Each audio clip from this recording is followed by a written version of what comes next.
Hello नमस्कार, कैसे हैं आप लोग। Good afternoon.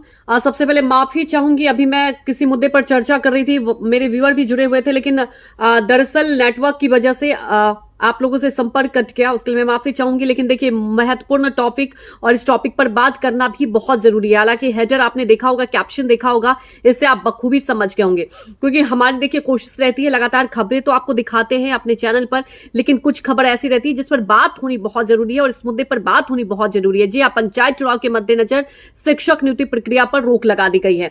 और जैसा कि मैं पहले भी आप सबसे चर्चा कर रही थी, मैं चाहूंगी कि और व्यूअर मेरे साथ जुड़ जाए, उसके बाद इस चैट को ओपन करेंगे और मैं चाहूंगी कि आपके कमेंट को भी मैं लूं और आप लोग कमेंट लगातार करते रहें, जिससे आपकी राय भी हम जाने। हालांकि मुझे पता है कि देखिए आप लोगों के लिए निराशा ही होगी, क्योंकि बहुत लंबे वक्त से आप लोग इंतजार कर रहे थे। तो अब मेरे व्यूअर मेरे साथ जुड़ रहे हैं। प्रेम सागर जी जुड़ चुके हैं, बिहार एससीटी के बारे में भी बताएंगे। पहले जो अभी अपडेट आया है वो आप लोग को बता दूं। प्रेम सागर जी नमस्कार, शुक्रिया।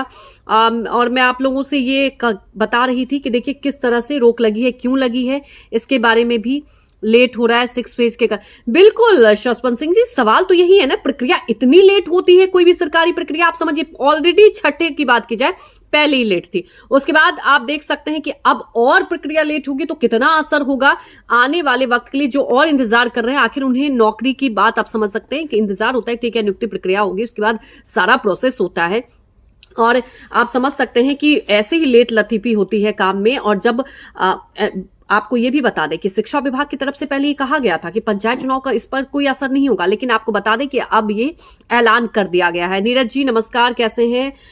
मोहम्मद इजराइल जी हेलो नमस्कार, कैसे हैं आप लोग। तो मैं अब आप लोग के साथ बिल्कुल इस चर्चे को ओपन करती हूं और आपका कमेंट बहुत महत्वपूर्ण है, जरूर मुझे बताएं कि आप लोग कैसे चाहते हैं। और इस मुद्दे पर मैं चाहूंगी आप लोग भी अपनी आवाज बुलंद करें, क्योंकि मैं ये नहीं कह रही कि सरकार, लेकिन बात यह है कि देखिए पहले ये तय था कि पंचायत चुनाव का असर नहीं होगा, अब ये तय हो जाता है कि असर होगा। तो ये समझने की, और मैं पूरी आपको बताती हूं कि क्या कुछ कहा गया, क्या कुछ सरकार की तरफ से फैसला आया है, शिक्षा विभाग की तरफ से। दरअसल छठे दौर के शिक्षक नियोजन प्रक्रिया की आप बात करें तो पंचायत चुनाव आयोग के कारण रोक दिया गया था, और इसके जो शिक्षा विभाग ने अधिसूचना जारी की 22 अक्टूबर को ही जारी कर दी थी। और मैं आपको बताऊं, देखिए पंचायत चुनाव का असर शिक्षा विभाग ने कहा था कि शिक्षक नियोजन पर नहीं होगा, लेकिन आपने देखा कि अब अचानक से ही चीजें बदल गई, रियलिटी कुछ और सामने आ गई।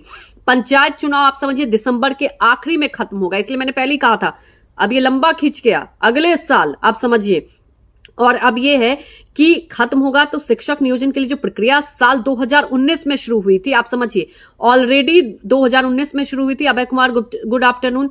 पूरे देश में शिक्षा एक समान हो, बहुत अच्छी राय और बहुत अच्छी बात आपने कही है। वही तो कहते हैं ना कि इस पर देखिए ऐसी मुद्दों पर ही बात होनी चाहिए। सरकार फिर हर जगह, शिवम मिश्रा का मैं आपके कमेंट समझ नहीं पाई, सवाल समझ नहीं पाई।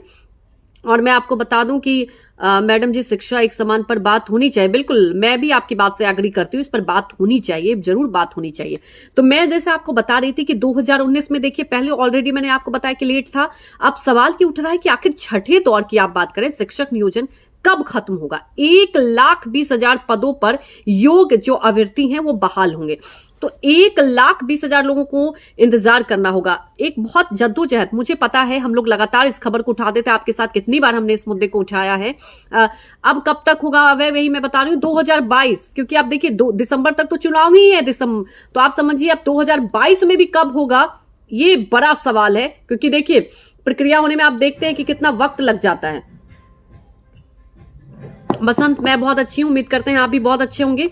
आपको मैं बता रही थी कि देखिए बिहार में शिक्षकों की बहाली की प्रक्रिया रुक गई थी और पंचायत चुनाव को लेकर यह तय किया गया, लेकिन सवाल ये उठता है कि 2 साल से ज्यादा वक्त बीत चुका है और उसके बाद हमारे जो समझ सकते हैं आप सिस्टम है, वो सवाल उठता है कि आखिर कब बहाली होगी।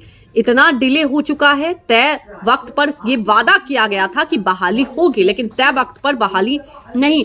बिल्कुल ब्रह्मी विकास जी, मैं आपकी बात से बिल्कुल एग्री करती हूं कि देखिए इन सब चीजों में ना कम से कम लेट लतीफी नहीं करनी चाहिए।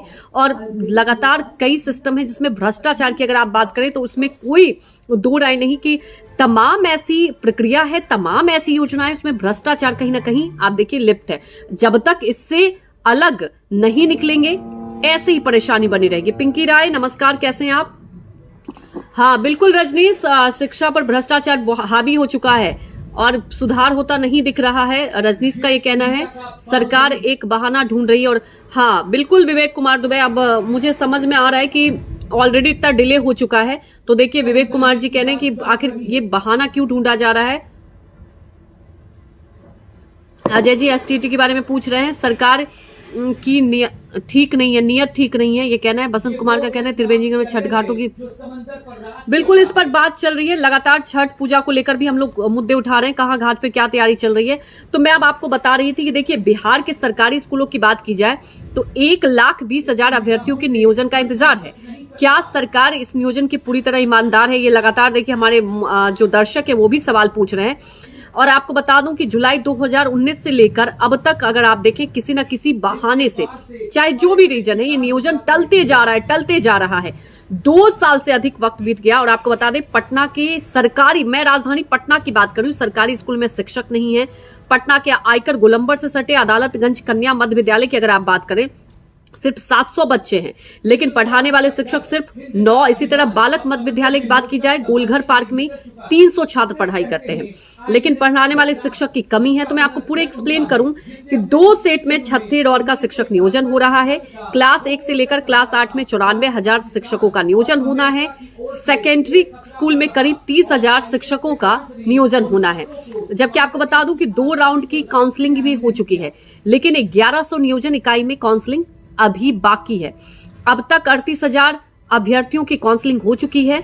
और मैं आपको बता दूं कि राज्य में पंचायत चुनाव शुरू हो चुके हैं, इसलिए नियोजन रुक गया है। तेजस्वी सरकार क्या कर सकते हैं? देखिए तेजस्वी विपक्ष में है, हम लोग काफी मानसिक रूप से परेशान है। मदन जी मैं बहुत समझ सकती हूँ आपकी बात को, क्योंकि मैं ऑलरेडी इसीलिए इस मुद्दे को लेकर मैं आई हूँ। जब ये खबर आई, आप यकीन मानिए मेरे जहन में यही सवाल आया कि आखिर कब तक लोग इंतजार करेंगे। ऑलरेडी 2 साल बीत चुका है। युवराज सिंह, तेजस्वी सरकार क्या कर सकते हैं? मैं ये कहूंगी विपक्ष होने के नाते इस मुद्दे को उठाया जाए, जनता के मुद्दे उठाया जाए, ये बहुत जरूरी होते हैं। नीतीश कुमार सभी युवाओं के साथ मजाक बना के रखा है। प्रभा का कहना है दीपक मैं ठीक हूं, आप कैसे हैं? सुधार कैसे होगा, इस पर विचार किया जाए। बिल्कुल बहुत बहुत शुक्रिया फैजन मालिक जी, आप लोगों का प्यार है। जी बिहार झारखंड, आप लोग लगातार प्यार देते रहते हैं। रीतिराज जी बहुत अच्छे विचार हैं आपका, education for all. Deepak Patel मैं बहुत अच्छी हूँ। संजय खान मैं भी अच्छी, उम्मीद करती हूँ आप लोग अच्छे होंगे। तो मैं आप लोगों को ये बता रही थी कि देखिए शिक्षा विभाग ने राज्य निर्वाचन आयोग को लेकर परामर्श भी मांगा है। 22 अक्टूबर को यह अधिसूचना जारी की गई। हालांकि देखिए मैं यही आपको कह रही हूँ कि 12 दिसंबर को आखिरी चरण का चुनाव खत्म होगा। सवाल वही कि जुलाई 2019 में प्रक्रिया शुरू हुई थी और मैं यही बार बार कह रही हूँ कि किसी न किसी वजह से इस प्रक्रिया को, इस बहाली पर रोक लगा दी गई। अब 2022 में देखा जाएगा। देखिए अभी कहा तो गया है कि पंचायत चुनाव के बाद, लेकिन कब, लोग इंतजार में। और बहुत एक दर्शक मेरे साथ जुड़े थे, वो कह रहे थे कि देखिए अभी 6ठे में तो 7वें का लोग कब तक इंतजार करें? 2 साल डिले हो चुका है। तो जब 6ठे में ही निर्वाचन आयोग की तरफ से इधर डिले है तो आगे कितना डिले होगा आप बखूबी समझ सकते हैं। तो ये बहुत महत्वपूर्ण समझना होगा। नीतीश टीचर विरोधी हैं, संतोष कुमार का कहना है बिहार में बेरोजगार। बिल्कुल देखिए ये मुद्दे बहुत इंपॉर्टेंट हो जाता है। आखिर कब तक वहां की जनता ये जूझते रहेगी इन चीजों से? कम से कम जो सरकारी जो पद खाली है उसकी तो बहाली की जाए और इस पर मंथन करना चाहिए, चाहे पक्ष हो विपक्ष हो, हर कोई को इस पर बात करनी चाहिए। ये बहुत महत्वपूर्ण हो जाता है। भ्रष्टाचार बहुत है, बिल्कुल मैं एग्री करती हूँ और लगातार इस मुद्दे को उठाया जाएगा। आप लोग लगातार देखिए अपना जिस तरह से कमेंट देते हैं, बहुत अच्छा लगता है। मुझे पता है बिहार की जनता बहुत ज्यादा जागरूक रहती है, मुझे पता है, क्योंकि देखिए मैं खुद बिहार से हूं तो मुझे पता है कि हम लोग किस तरह से मुद्दे को उठाते हैं और आप लोग देखते हैं। उसके बावजूद भी सरकार को देखिए हमें जगाना है सोशल मीडिया के जरिए, चाहे जैसे भी। तो आप लोग आवाज बुलंद कीजिए और सवाल यह है कि आखिर कब अब होगा, आखिर इतना डिले क्यों हो रहा है? बिल्कुल शिक्षक ज्यादा जरूरी है। और देखिए पहले तो ये कहा गया था ना कि पंचायत चुनाव का असर नहीं होगा, लेकिन असर अब फिर से कहा जा रहा है कि ठीक है अब देखा जा रहा है, अब अचानक से कह दिया जाता है। तो सवाल ये उठता है ना, लोग इंतजार में रहते हैं, एक फरमान जारी कर दिया जाता है, इसलिए लगातार। हाँ बिल्कुल बसंत कुमार, हम लोग सरकार के लिए ही बोल रहे हैं और आप लोग भी आवाज बुलंद कीजिए। बाबुल कुमार जी का कहना है शिक्षा विभाग देखिए अपनी बात पे नहीं रहता और लगातार इस तरह से अगर स्टेटमेंट चेंज हो और चयन प्रक्रिया होनी चाहिए थी। मैं भी ऐसा मानती हूं कि देखिए लोगों का इंतजार आखिर कब तक। और अब देखने वाली बात है कि आगे क्या होगा, लेकिन इस मुद्दे को उठाते रहेंगे। बिल्कुल नवीन, हम लोग लगातार इस मुद्दे को उठाते रहेंगे। बाकी कमेंट बॉक्स में जरूर बताएं आगे किस मुद्दे को और उठाया जाए, और आप लोग हर खबर के लिए लगातार जी बिहार झारखंड देखते रहिए। बहुत बहुत प्यार और बहुत बहुत आप लोग का जो समर्थन मिलता है, इसलिए हम लोग लगातार आप लोगों से आपके मुद्दे उठाते रहते हैं। हमारी कोशिश रहती है कि हमेशा आपके मुद्दे उठाए जाए। बहुत बहुत शुक्रिया।